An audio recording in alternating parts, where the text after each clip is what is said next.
Ladies and gentlemen, announced Paddington, my next trick is impossible. At least, that's what it says in my instructions. But you haven't done one yet, called Mr. Curry. You can't have a next trick if you haven't done a first one.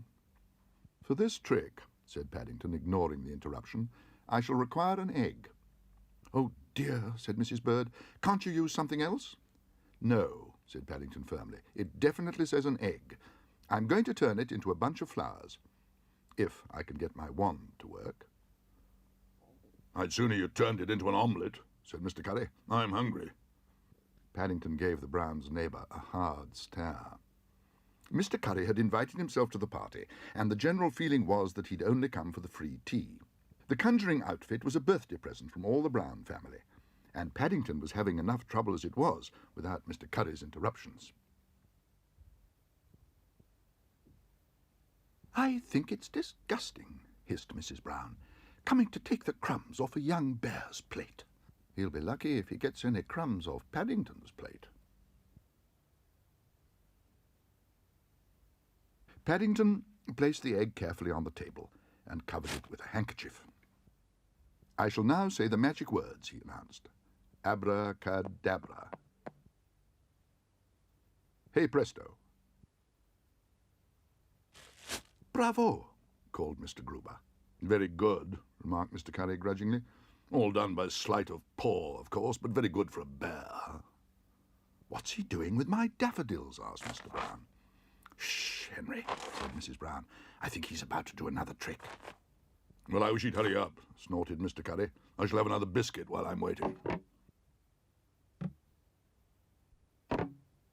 Do you think young Mr. Brown's all right? Asked Mr. Gruber. He's been gone rather a long time.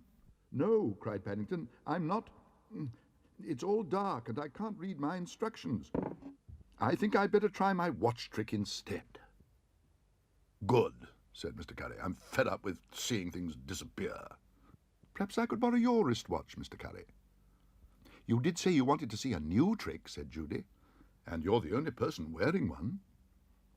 Don't worry, Mr. Curry, said Paddington. It's all in my instructions. Now, I cover it with the handkerchief, so, and I hit it with the hammer.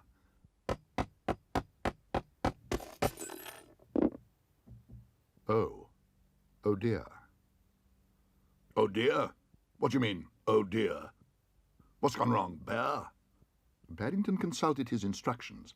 As he did so, he saw the ominous words, "For this trick, it is necessary to use a dummy watch."